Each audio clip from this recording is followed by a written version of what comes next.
interactive session, right? So as the session progresses, place your questions in the chat, and we would get to a section where we actually go through, all of those questions, right? So just a couple of a moment, please. I'm just going to share my screen and then run through, a couple of housekeeping rules.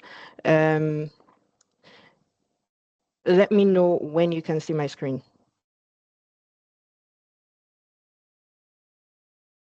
We can see it. Okay, brilliant. We can see it, Just yes. gonna. Oh, okay. Yeah, so it's loading. Okay.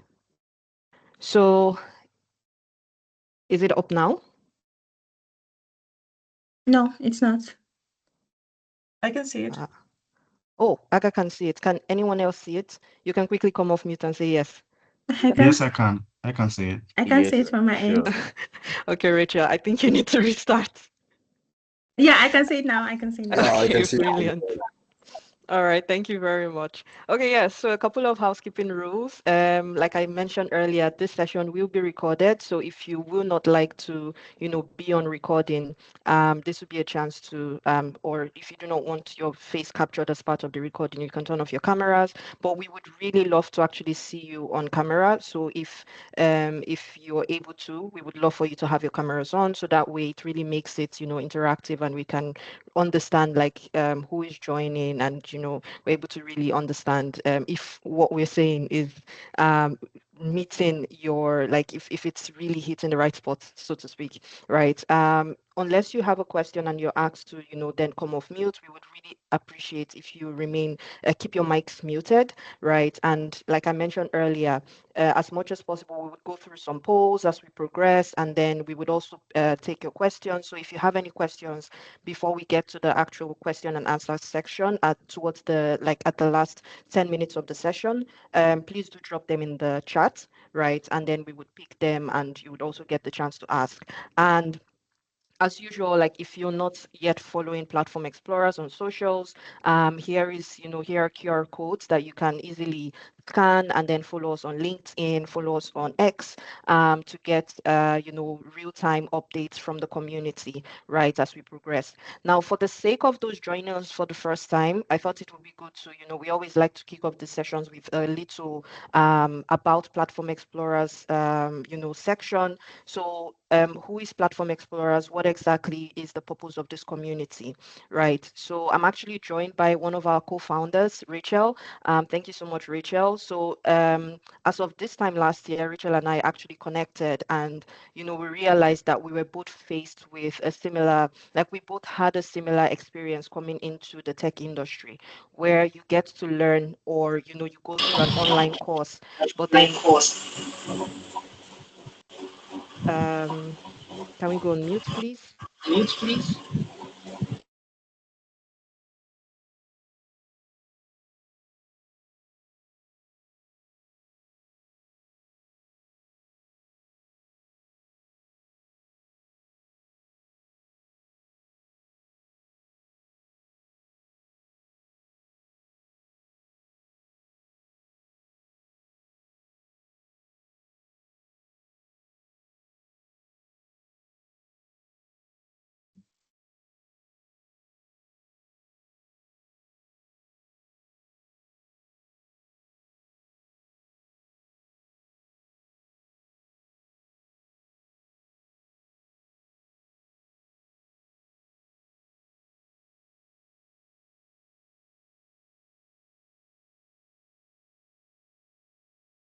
Individuals who are looking to even transition into technology, by providing real life project experiences, right? So going through CV reviews, helping to prepare for interviews, as they progress, right? And it's also for sessions like this, connecting, members of our community to industry experts, to recruiters, to really then offer genuine insights as you start to, apply for jobs, as you progress through your interviews. And this then helps us to, build confidence in these individuals, and then also helps you prepare and feel ready for, embarking on your career journey.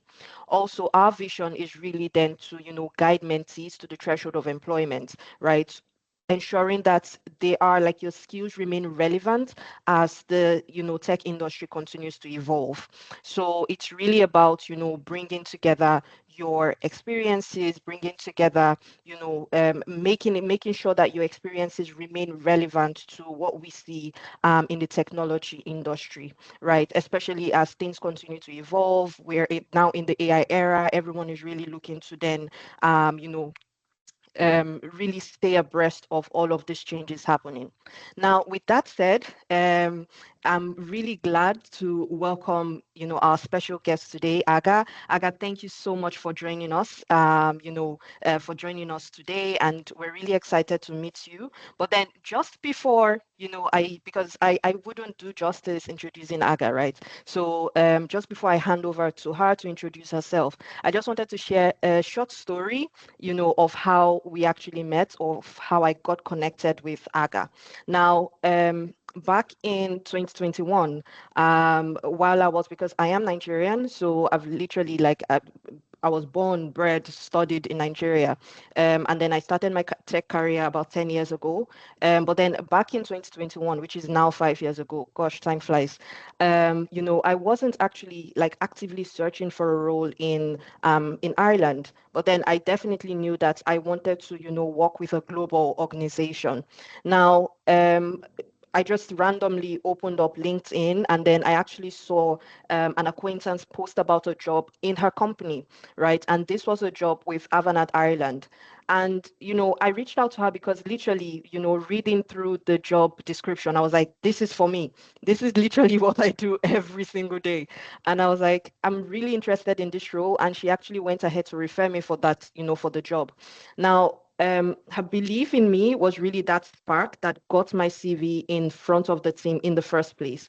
But then by the time my application actually reached the hiring team, what I realized was that, the process was already starting to wind down. This was around, say, June, July of 2021. So lots of people had started to go on, like go on vacation, right? So it was the summer breaks and people were going out for breaks and all of that, right? And as such, it would have been really easy for my CV to then quietly slip through the cracks. But then what happened was my acquaintance and then also Aga happened to have been the recruiter who was in charge of that process. They did not let that happen because between them, they actually followed up. They made sure, my profile got a proper look and then they advocated for me to even be given a chance to interview, right? Even though the process was already being rounded off for nearly everyone else. So that's, that combination, a referrer who believed in me and a recruiter who went out of her way to make space for just one more candidate. That's exactly the kind of, quiet human work we're here to talk about today, right? And it genuinely changed the direction of my career. And it's really the purpose or the reason why we're having this conversation almost 5 years later. So with that, I would hand over to you, Aga. We would love to know you. We would love to meet you. If you could please introduce yourself to the team. Sure, happy to. So I'm Aga Wiszniewska. I'm Polish. I myself was an outsider in Ireland in 2017. And yeah, I'm a tech recruiter. I'm a career coach. And during this meeting today, you will hear more about my personal stories as a recruiter, but also as a candidate. So please stay with us, and I'm happy to share. And hopefully, you will take some lessons learned from myself, and yeah, it will help in your journey. Thanks so much, Aga. And as we progress, you would see a couple of, polls pop up. We would love to get to understand the level, the career level everyone on this call is at. So if you are an early, early in career professional, if you're just, if you're transitioning in your career, and also in the chat, please do drop where you're joining us from, right? And like we always do, also put in your LinkedIn, your LinkedIn in the link to your profile, basically, right? So others can connect with you. That's one of the purpose of being on this, in sessions like this, so you get to build your connections. So now, thank you so much, Aga, for in that lovely, introduction. And like you said, another reason why we are here, it's not just about also getting your view as a recruiter, but then also your view as a candidate. Now, from conversations we've had, you have shared that your career has taken you through more than 12 years of, corporate technical recruitment. And 2 of those years you have actually also used in running your own career coaching business. I remember joining one of the early sessions, when you started that business. And now you're making a return to the corporate market in a new country. Can you take us back to, the beginning, right? How did you find your way into this world, and what really drew you to the people side of tech? So actually, my career started on the people side of the corporate world. I was a receptionist, and during that my first job during my master's studies in Italian, I understood that HR department and recruitment department is really exciting and they really make a difference. They have a huge impact. So that drew me in that direction, and I understood very quickly that I want to do it. And actually, I started my second master's in psychology in management to be able to do that because Italian wasn't enough. And how I ended up in a technical world is, again, my Italian helped me because one of the agencies in Warsaw were seeking recruiters with niche languages, not only like English and German, but, they hired me because I knew Italian. And they taught me everything about technical recruitment, sourcing, and stuff like that. And this is how I stayed in that role when I also moved to Ireland. That's brilliant. That's brilliant. And it's really and I think it's really clear to see because you're able to then because even starting out, your career as a receptionist, that means you get to meet a lot of people, right? And you also need to be able to, relate with people. You need to have that, that open demeanor when you meet new people. And it's clear to see anytime, one interacts with you and gets to meet you. And that's just beautiful. So now I know I saw a post from you, and thank you so much for that, for really amplifying this session with your network. But then you wrote beautifully on LinkedIn about like moving people from 6 continents across the, in the span of your recruitment career, basically, right? And candidates then getting to trust you with their lives and those of their families. What does that responsibility really feel like day to day, and how has it shaped the way you work? So for me, my role was always about people and impact, and never about filling requisitions, meeting KPIs and stuff like that. I'm an empath, so I would always steer to be a more like a strategic partner, not only for the business, but also for the candidates. And I felt a huge responsibility moving people from continents with their whole families like yours, with kids and husbands, like everyone has to change their lives. So I always wanted to be authentic, and um, I work with companies that I really believed in. So for example, at Avanat, when I recruited you for, I really felt in my gut, in my heart, that what I'm doing is right. The company was really rewarding, and I knew that I wouldn't, sell an empty dream to people, that even if they left after a few years, they would grow, they would get their certifications, they would get their training and eventually become better experts, better consultants. So that's one thing. I really need to believe what I'm selling and on the other hand, be this authenticity filter. So yes, I want you to come and work for us. However, I need to think long term. So you need to understand that the work permit and visa process may be complex and lengthy, that living abroad and especially in Ireland, cost of living is very high. it's very hard to get an apartment, I would very often ask candidates to check even Google Maps to check their commute so they don't get surprised after they move, and so they can make this informative decision. And I wouldn't sugarcoat the situation. However, I would also share my own experience. For example, being an outsider, I loved how my daughters, felt in their primary school. And Irish people, how open they are and how I felt in the community.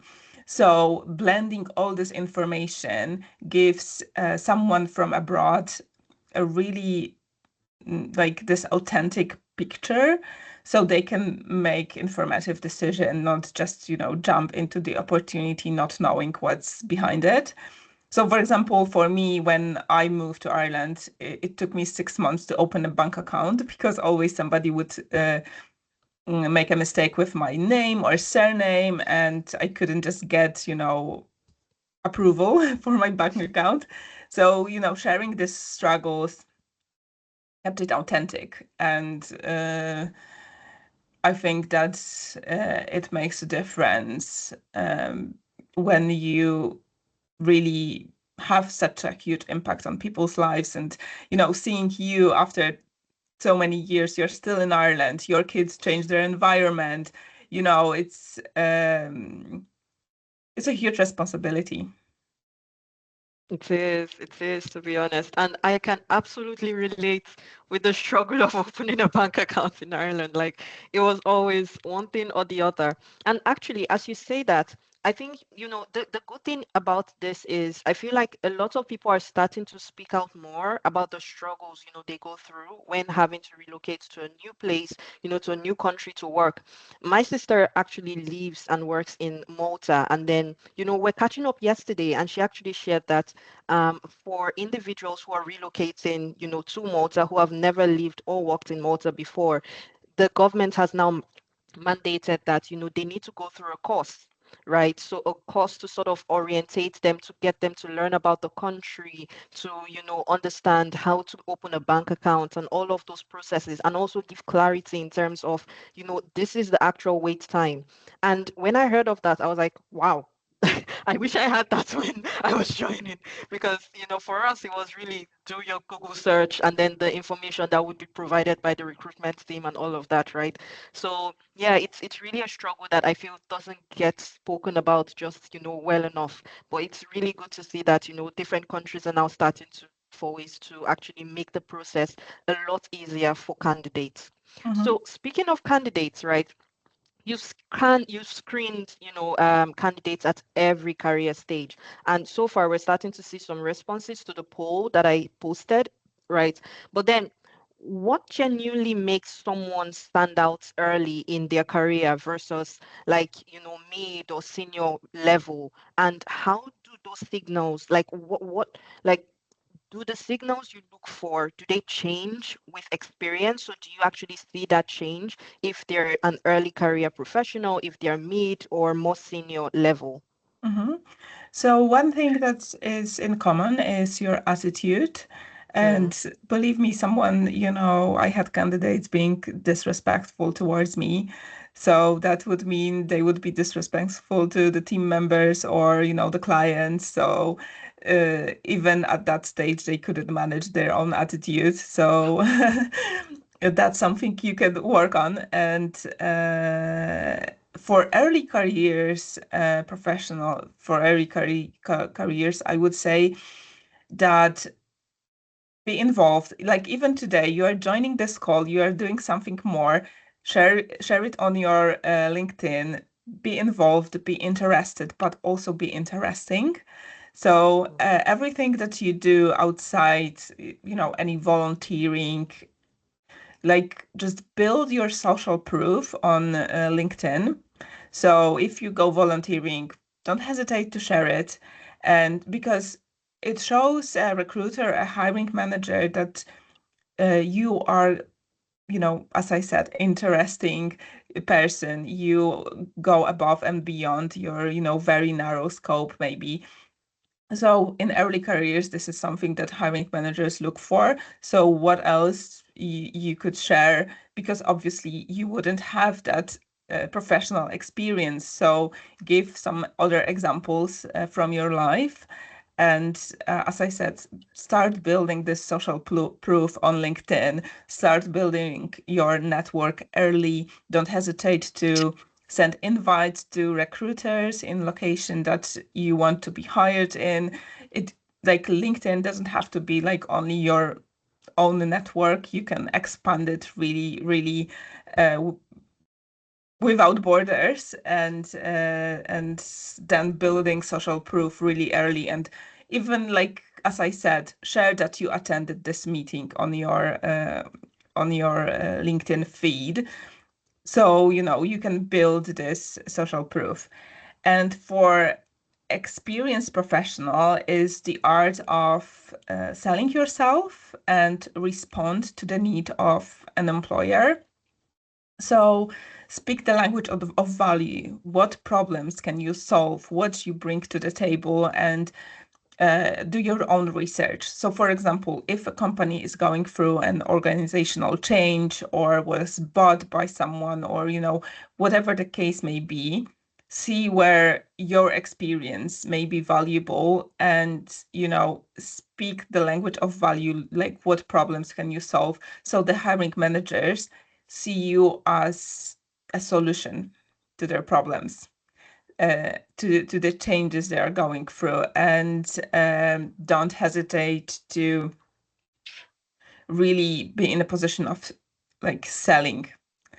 Very often candidates feel like it's they are afraid they would do too much or be, but really the market is very competitive, and I would say this is your chance to stand out and go above and beyond, because it's really needed nowadays. Yeah. Gosh, I can't get it off my mind hearing that candidates can actually be rude at an interview. Wow. Like, I remember my first interview, and as an early career professional, and true to your point, all of this, the little things really then count, because you want to make sure that you're proving, like you're bringing that social proof, that you're actually, showing that, even if it's a volunteer experience, right? Something that shows that you're able to work in a team, that, really then shows your people skills. It really then makes a difference, right? I remember my first interview, I was so nervous. But then, the interviewers they were really kind, and then everything revolved around, okay, what have you done in the past? What volunteer experience did you have, and what have you? And of course, those signals then start to change as, I started to evolve in my career. So thank you so much for sharing that. Now, speaking of being intimidated at an interview, whether it's like for a first graduate interview or, a senior leadership conversation, what practical advice would you then give someone preparing today, right? And is interview confidence something people can actually build on, or is it inbuilt? So let me tell you my story. When I moved to Ireland in 2017, I was looking for a job for like 7 or 8 months. And I had like dozens interviews every month. Actually, I had to build a spreadsheet of recruiters' names because it was like 50 or 60 names. The market for technical recruitment was crazy in Dublin at that time. But imagine my struggle. My second language was Italian, and I couldn't really speak fluently English. So every time I went to an interview, it was a struggle. And, company couldn't afford someone who couldn't speak perfectly English to be a recruiter. So I spent like hours, every week interviewing. And what I actually then did was asking for advice, recruiters that were there. Some of them advised me to start CIPD studies in human resources management in Dublin. So I had this Irish labor law under my belt. So when I start a new job, I have something more. Obviously, being an outsider, I needed that. So I did that. I also would ask them about red flags in my CV. So they helped me refine it. So this is a chance for you to get this practical advice from recruiters. Even if they reject you, you can always ask those questions. At the end of every interview, an interviewer would ask you, "Do you have any questions for us?" And what I've learned recently is that I ask, "Do you see any red flags in my application in terms of this practical, this concrete position?" And they would tell me, "Oh, I think, we are looking for someone with experience in that area or that industry." So you build your knowledge around that. And so coming back to my story when I was interviewing in Ireland for 7 or 8 months, a few interviews every week. So you can imagine that eventually I learned my answers by heart. And it was, I built the confidence in that way. So in one way, it was really depressing that I couldn't get any job. But on the other hand, I was getting better and better and building my confidence in my answers. And I had my interview for Avanade with a country manager who is from Cork. And if you are not from Ireland, you must know that Cork accent is very, very difficult, even for Irish people. So I couldn't understand him during that interview. It was really hard. But at that time, I already had my answers well prepared, and I decided to take control and speak more than him. So Smart. he doesn't overwhelm me. And it worked. They hired me, and it was a great collaboration, even though my brain fried every time I had to answer his questions. But then I would ask for confirmation on email if I understood the task correctly. So that's one of the very, stories that I have about, being a candidate and looking for a job for months. And yeah, I build the confidence. And my advice would be, even if you don't feel that the role is for you or you don't feel like going for an interview, just do it, because you are building your market knowledge, you're building your confidence, you see what is expected from candidates. Even if you get rejected, like, treat us as something good for you, because you've learned something on that interview, and you never know when there will be one that you get accepted. Exactly. Oh my gosh, that was such a beautiful story. Thanks so much, Aga. And I love the fact that, you had already prepared so much, or you're like, you know what, your accent is it's not gonna bring me down. I am going to ace this interview. And it's just brilliant. So yeah, so it's great to hear that side of, you working in corporates, getting in there and really just, preparing for that journey. But then let's take a step into or look into your career as a coach, right? I know over 2 years now, you actually stepped away from corporate to start your own career coaching business. So like what really prompted that leap, right? And what did building your own business behind the scenes actually look like? So, as I told you previously, I really have to believe in the company that I'm selling to candidates.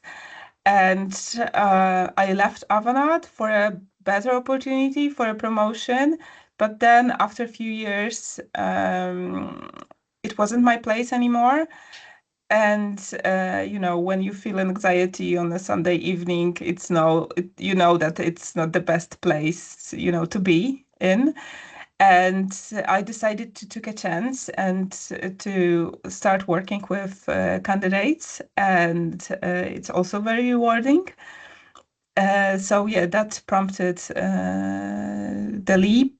However, the business side is very different, because I have to be more than a career coach. I have to sell myself. I have to sell my business. I have to look for clients, and it takes much more time that I imagined starting the business.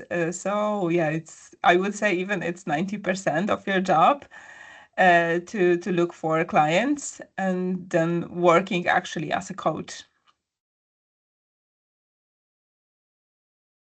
I'm on mute. I can imagine. Wow.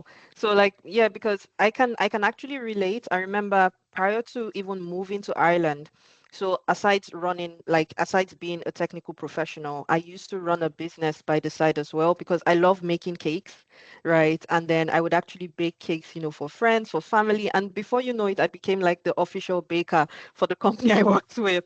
But then it's sometimes it then gets, you really then have to draw a line, right? It's one thing to run a business, it's another thing to really grow your career, right? And it gets to a point where you then need to, know where to focus more efforts into and what you really want for yourself, going forward. So yeah, thank you so much for sharing that. Now, being a career coach, I'm sure that also gives you a very, different view of careers than recruiting would usually do, right? So because you get to then sit with people in like their moments of doubt, change, and ambition as well. So like what patterns have you seen across your clients that you wish, more professionals understood earlier, whether they're like 3 years in role or 3 years in their career journey or even 15 years into their careers? So there's one mistake that even experienced professionals do make, and it keeps repeating. So when you write your CV or your LinkedIn profile, very often people just put their responsibilities in like a job description under their position. Mm-hmm. And it sounds like recruiter recruits, salesperson sales, manager manages people, but it really gives not that much information to the hiring Mm. manager when they have hundreds of CVs. Like recruiters have hundreds of CVs, but then hiring managers have maybe 10 CVs to review. And that information, those list of responsibilities, not always gives what the hiring manager is looking for. So I always advise to people and take a note of that. Don't put list of responsibilities, but put list of your achievements instead. And put it in a manner that it's easily understandable. So, for example, if you are working on a project, it's very important to put the scale of the project. For example, Mm. in how many, locations or how many users or what was the budget or anything that gives a hiring manager idea of what you are working on. So yes, you can have experience coding in Java, but what kind of applications or what kind of code for what kind of industries, it really makes then a difference. It helps you stand out. And even if you had a small project, don't be ashamed that, oh, maybe it was too small. Because sometimes hiring managers don't want people who have too much of experience, too much of, huge scale. And, oh, they think, oh, but my project is small and this person would feel like it's not very rewarding. So you'd never know who is sitting on the other side, reading your CV. And so put yourself in their shoes, and so they understand what you're really doing, what's your impact, what's the scope. So put it really in numbers. So if you go actually to my LinkedIn profile, and especially under Avanade, you could say that I shared information that, for example, in a given fiscal year, I recruited 46% female hires, or how many roles I filled. And the same applies to you as technical consultant. So how many applications or how many users? So you know what I mean. So what I want to say, don't put just list of responsibilities, put there your achievements and numbers. Yes, that's actually brilliant. And I think you're spot on, because I would be honest and say I used to make that mistake, right? Especially before I moved to Ireland.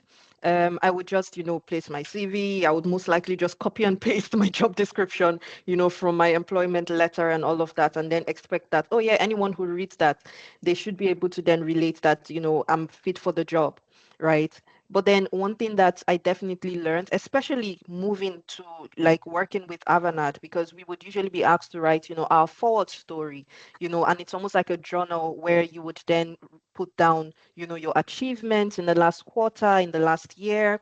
And what that does is it allows you to then really build out what impact have I made, in this role, right? And then that then helps you to then be able to, sell yourself, because you're able to then place that in your LinkedIn profile. You can place that, within your CV. So, and it doesn't need to be lengthy, right? Because no one wants to read a really long, note about you. But then you want to make sure that it's really targeted, and then, it really shows impact, right? So if it's like, I improved the business process by building this application, business process was improved by, say, 40% or 50%, whatever the case might be. I helped to, onboard 10,000 users, onto our platform and stuff like that.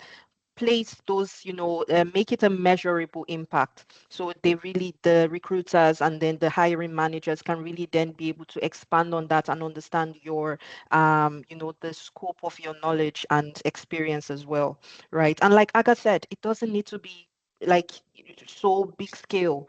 It can be little achievements, and that's what we try to achieve, like with Platform Explorers. So we would usually have projects. We would assign projects to individuals and then allow them to then build their portfolio, right? So even if it's a small task, they then get to document that, and we highly encourage them to post about it on LinkedIn, because people are seeing what you post, and especially when you then start to connect with people outside of your network, right? So it then starts to sell you to those persons, and they can also engage with you, and you can reach out for, for feedback and all of that. So thank you so much for that, Aga. So now let's look at through the lens of you becoming a candidate again, right? Because we were chatting and you mentioned that you're looking to get back into the corporate world.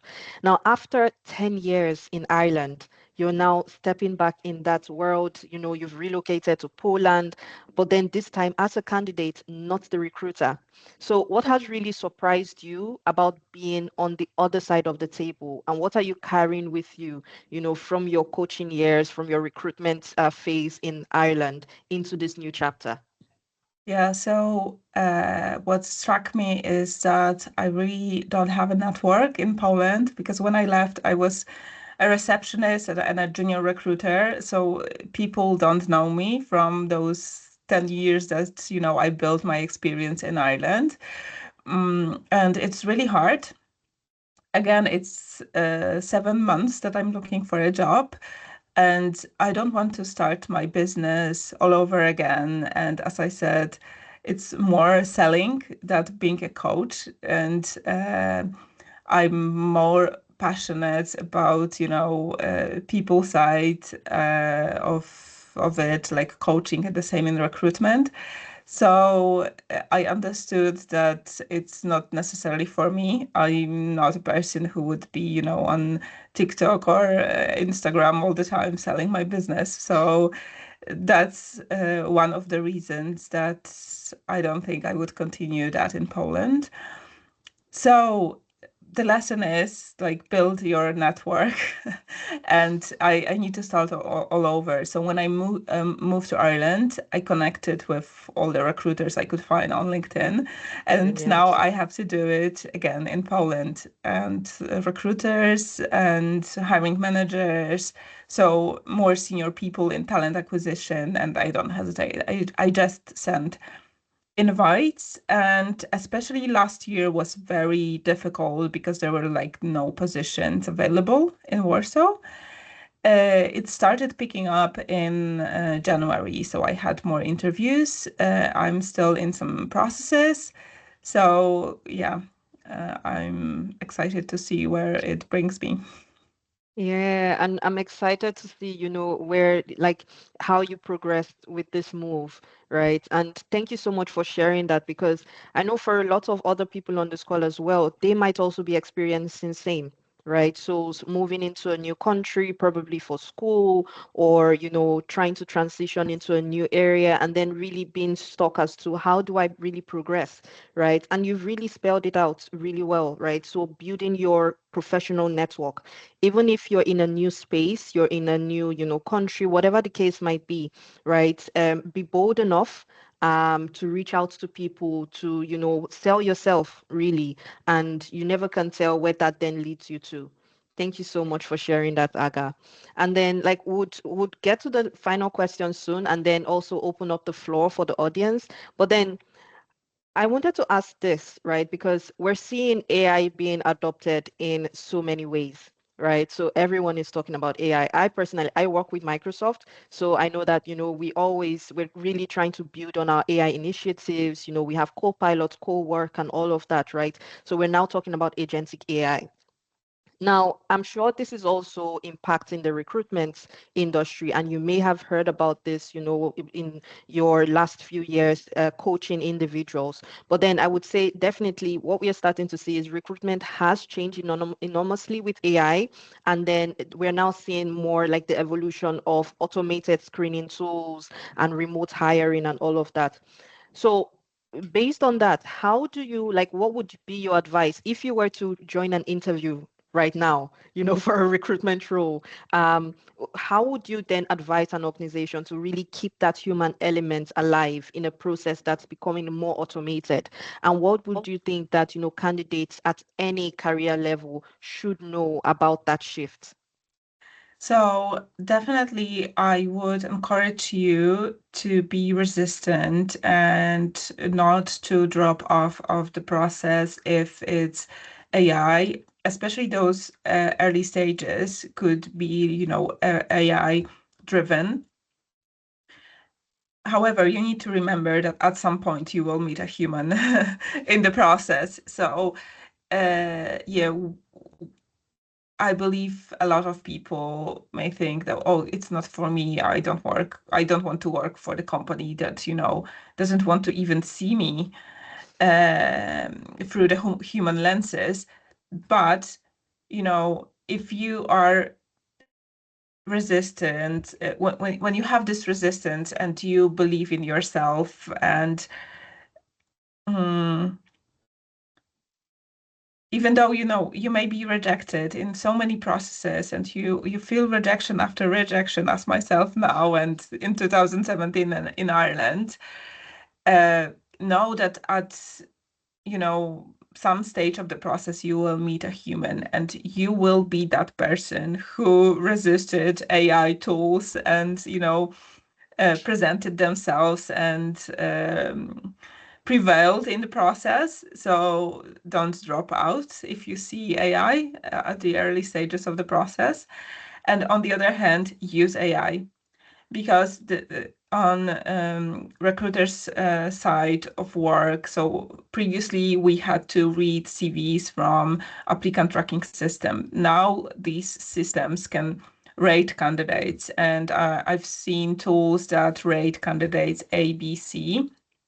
So recruiters can, omit those CD candidates. And if you don't use keywords in your application that are in the job description, job ad, then you can miss out. So use the AI to help yourself matching CVs with job descriptions and ask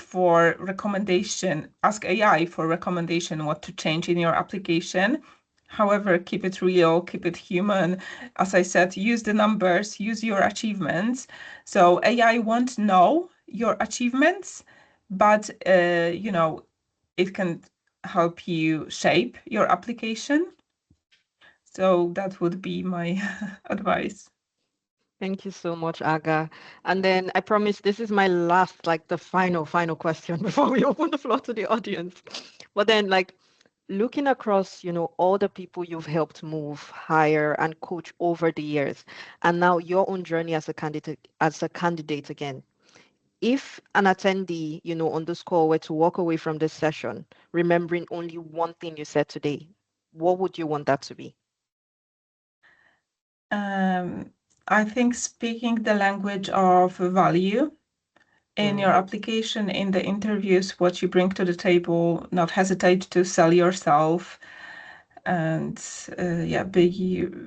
have this resistance if you get rejected. Yeah, love that. Thank you so much, Aga. So now we would open the floor for questions. I see we do have some in the chat. Would anyone if you would like to come off mute, you can just raise your hands and then we'll take your questions one after the other. But if we don't have anyone wishing to come off mute, I can also read the questions out. Okay, I see we have one hand up. We have the second. Okay, brilliant. So I'll just take it according to those who have their hands up. The first being Ogene Gary. I hope I pronounced your name right. You can come off mute Hi, and John. ask your question. Hi. Hi. Thank you very much, Aga, for this wonderful conversation. In fact, as soon as I joined the session, I had to share the link to the community I belong so they can join the conversation as well. So I have a couple of questions because as a tech mentor, I mentor people. So one of the questions they usually ask me is this: is certifications relevant when looking at getting global skills? Certifications, are they really relevant when looking at getting global skills, like getting employed globally? Then the second question comes from my team. I have a team of subject matter experts. They are feeling stuck in their current role, maybe with over 6, 7 years of experience, and they are feeling stuck. How can they, repackage themselves to move higher up in a bigger role? So those are my questions. I'm not sure if I understood the first one about certifications, if they should keep it global or local, right? Yeah, if So writing certifications, so let's say someone wants to work with Microsoft, for example, and Microsoft has a couple of some certifications that those certifications, are they really relevant if the person is trying to apply for such a role with our organization? So yeah, in a consultancy business like Avanade, it was really relevant. It was like a must-have. So keep them encouraged to get certified because they build their career, and it's something that they learn and they stay with them regardless of their organization. So you never know what could be, relevant or needed in their next organization, in their next role. yeah, and then I think his second question is if for individuals who feel stuck in their current roles. So what would your advice be for them, to really break out of that? First of all, reframing would be really important. There are a lot of people that are unemployed right now, and even technical people. It's very hard for them. I see a lot of posts that people are looking for jobs for months, when previously it was just, they could choose between the offers. So first of all, reframing, being grateful that I have a job. It's very minimal, but still it helps. And then planning your next move. Where do you want to be, and why?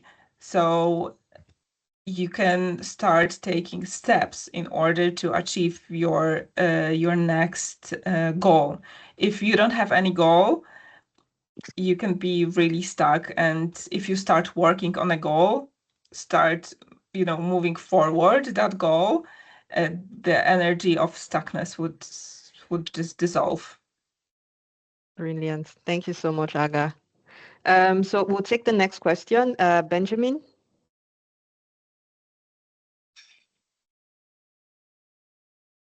Look, can you hear me? Yes, we can. Oh yeah, thank you very much, Aga, for the session. I really learned a lot.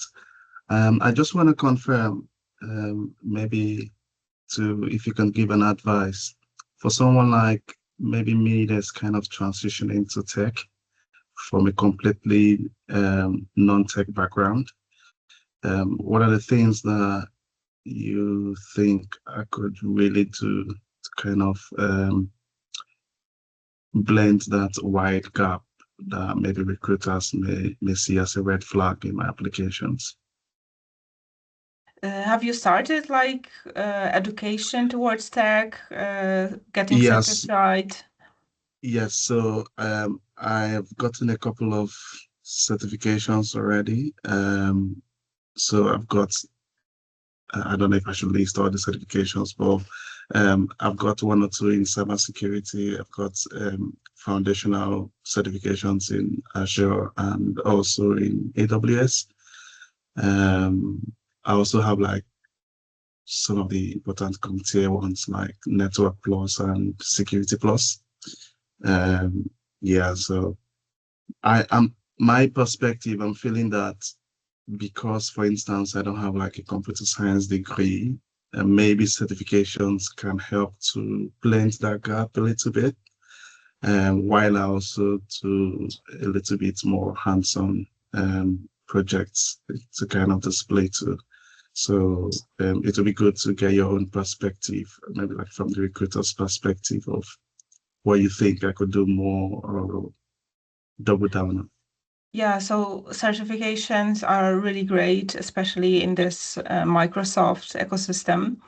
And then when you get a chance to, help with the project, maybe volunteering, building your network in that way. So someone knows you and your work ethic and then can refer you to a role later on. So it's really hard and grinding work.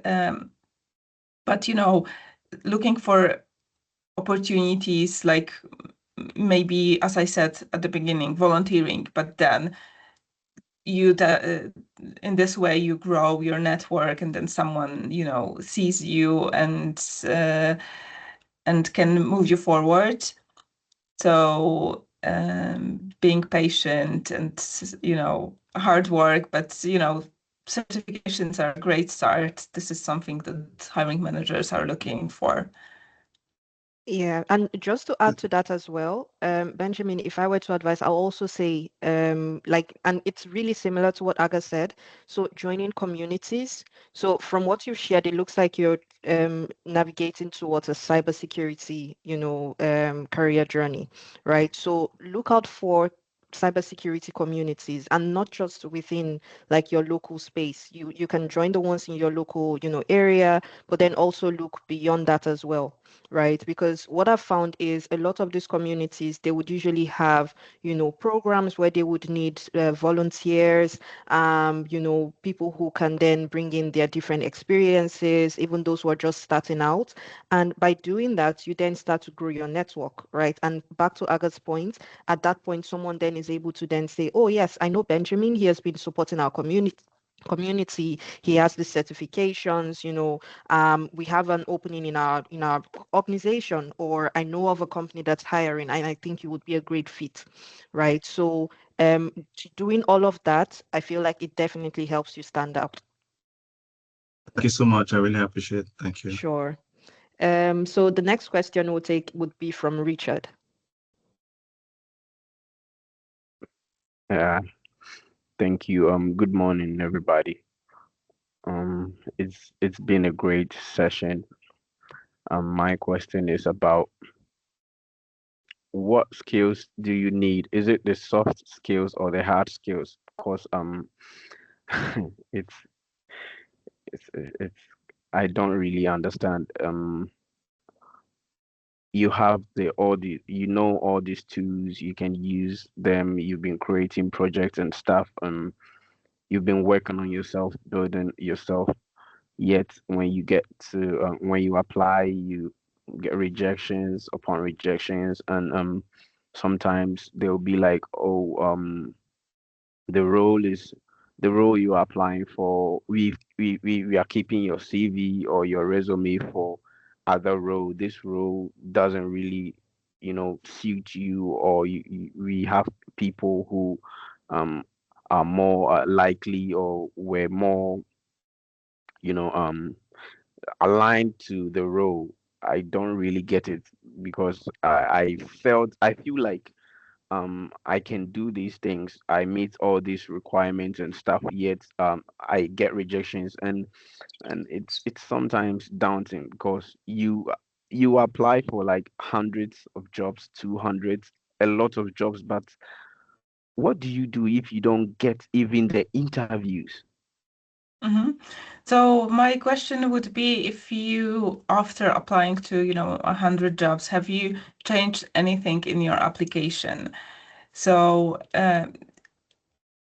you now know that your CV doesn't work, and maybe it's time to change something and apply, advice that we shared today, or review it with one of the AI tools and ask, what is missing in your application. Because even so, in a scenario where you even don't get a first recruiter interview, it means that, your CV gets lost in the system. So have you tried changing it at some point?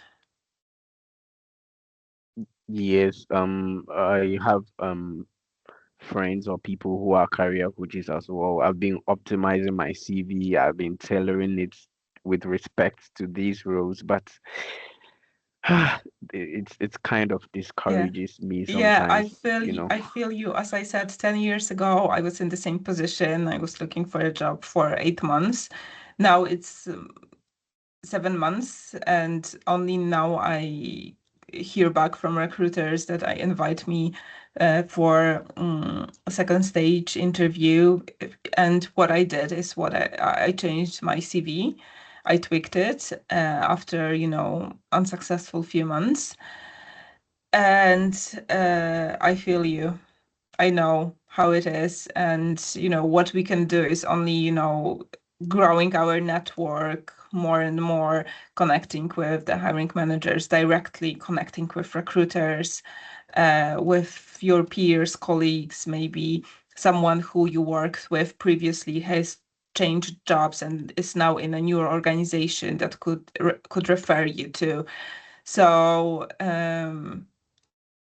it doesn't happen overnight. It doesn't happen for me neither. So we just need to be resistant and keep trying. So, Yeah. quick one to finish up. You mentioned about getting in touch with recruiters and stuff. How do you get in touch with recruiters? Mhm. Because You go to LinkedIn, and there's a search bar, and you just put technical recruiter in the filter. You could put a location that you're interested in.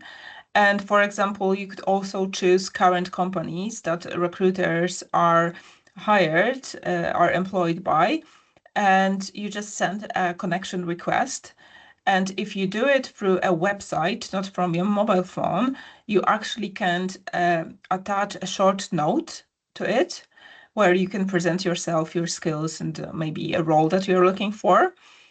And they don't have to necessarily respond to a message, but they also want to grow their network, and they will accept you.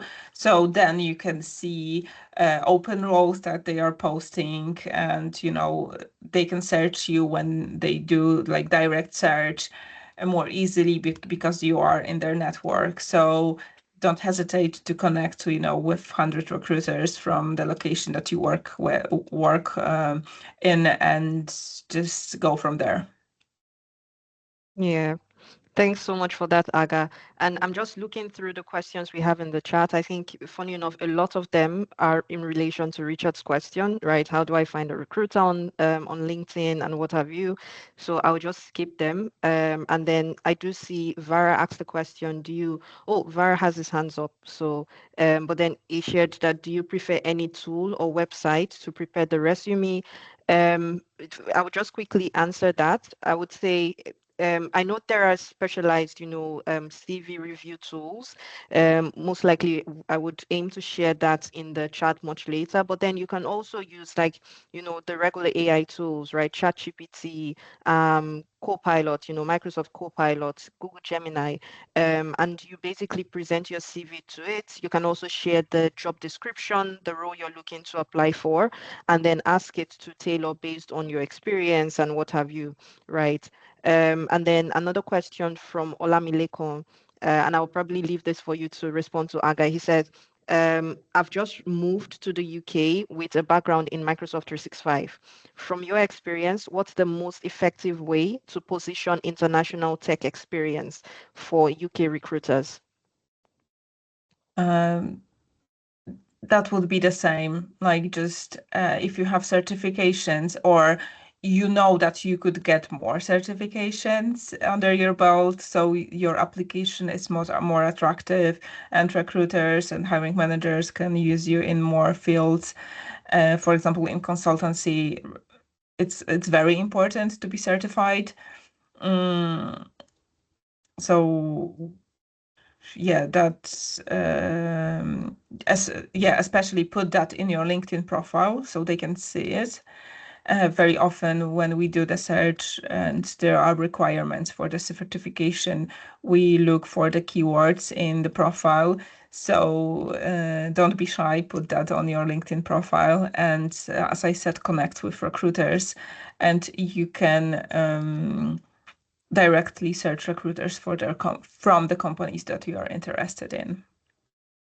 Yeah, thanks, Aga. And then I'll just take one more question from the chat before we. And Aga, I'm really sorry. We're 5 minutes. I know we're 5 minutes. Don't worry. Okay, thank you so much. Just wanting to address as many of the questions as possible. So we have a question that says, is there a specific, oh yeah, I sort of responded to this. So in terms of the specific AI tools or AI prompts, so yeah, the best practice would be even using the current AI solutions you currently use and basically provide it your CV, the job description. I also pasted in the chat some AI solution, like some solutions that incorporate AI. So even Grammarly now uses, makes AI writing a lot more convenient and then can actually scan your CV and help you tailor that, for a role. And Tosin says, I'm just starting in the tech space, just learning my first course with Platform Explorers. And at the same point, I get confused with the technicality. Can you advise how I can navigate my way ahead? I think this would be more for me. Yeah. So I would advise, to be honest, when you're just starting out in tech, it can be very confusing. I remember when I just started myself and I was learning about all of these cloud concepts and, learning about infrastructure as a service, platform as a service, and I was very confused. In fact, sometimes I would join, deployment sessions with my colleagues. Oh, can we go on mute, please?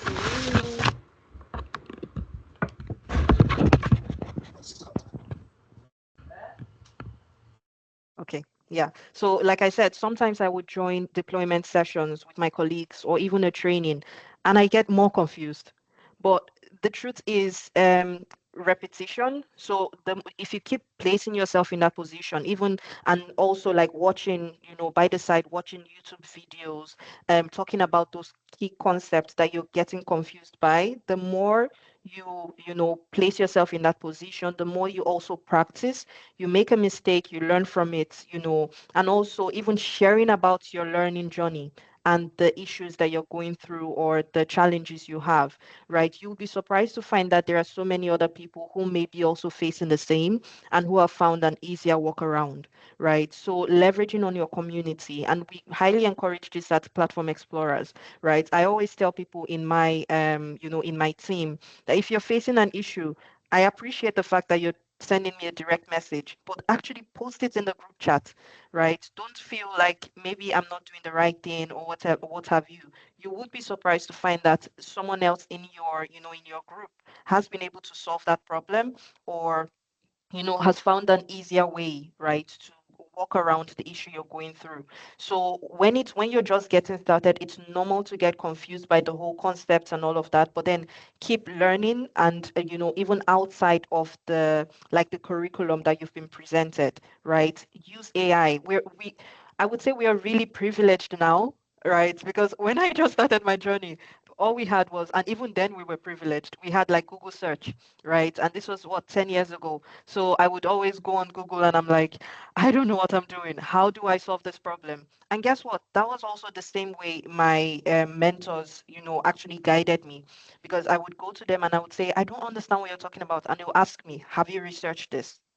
Right? Have you gone to look online? Have you what resources did you find to help you learn this concept? And I would be like, oh, okay, so I need to do my research.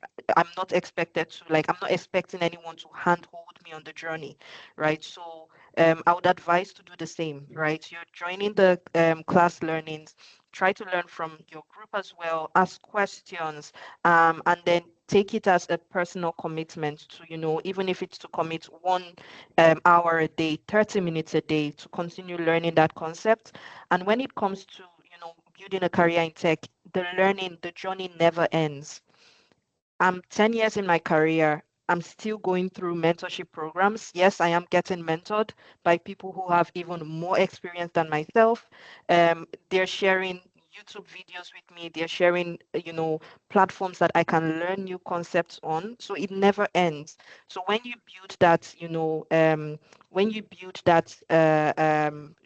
culture of continuous learning, it really then helps you as you continue to progress. So now we'll just take the last two questions, one from Clemency and then from Vara, and we would round off. Yes, Clemency.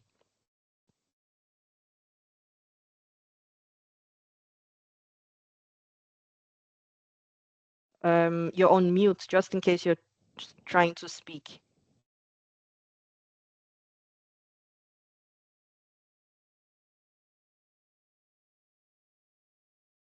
Okay, I think Clemency has dropped their hand. And then how about you, Vara? Would you still like to ask your question?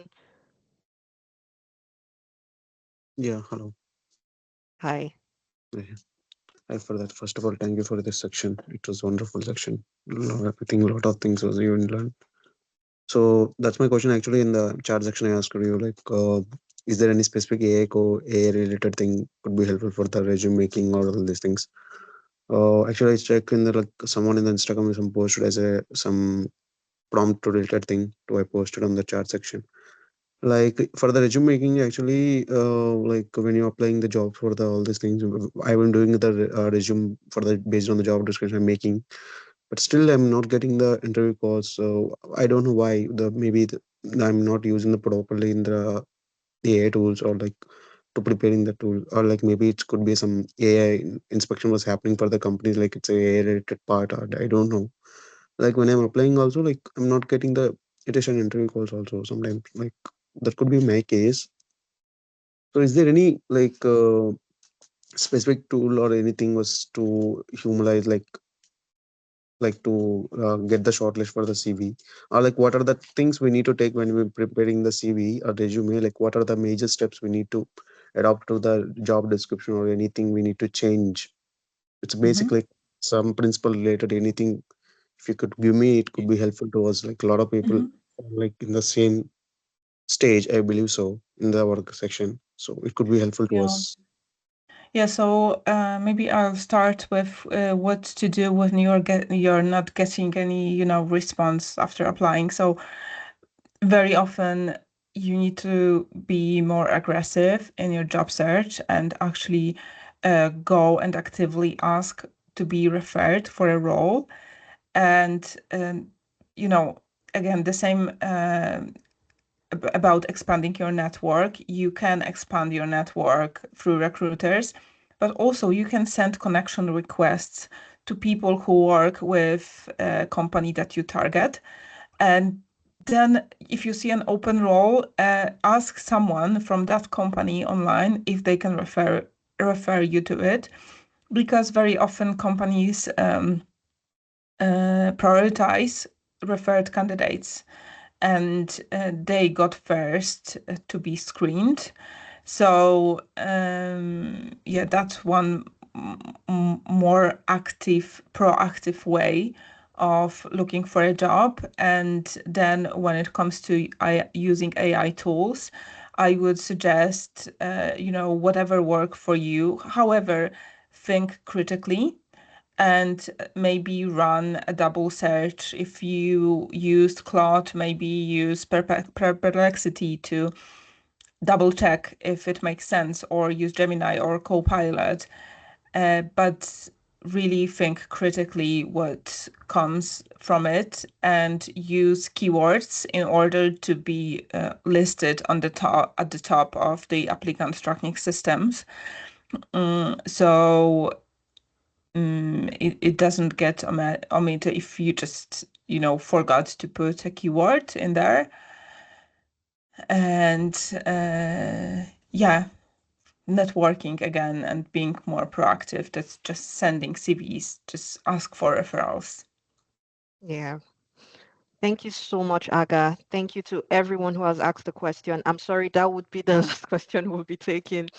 You can always, Aga posted the link to her, her LinkedIn profile. So please connect with her. You can always drop her a message. If you have further questions, you can drop me a message as well. Thank you all so much for joining, Aga. It's been a pleasure having you as a guest today. You're absolutely amazing. Thank you for accepting our invite. Thank you for the amazing, insights you've shared on the call today. I'm sure everyone is, really appreciative to have you with us, and we're really grateful. So yeah, wishing everyone an amazing weekend.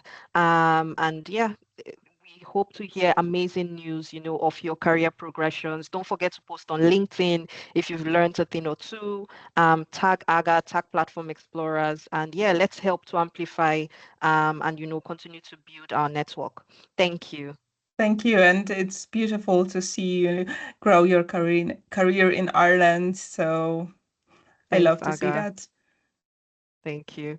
All right. Enjoy the rest of your day, everyone. Bye. Thank you. Bye bye.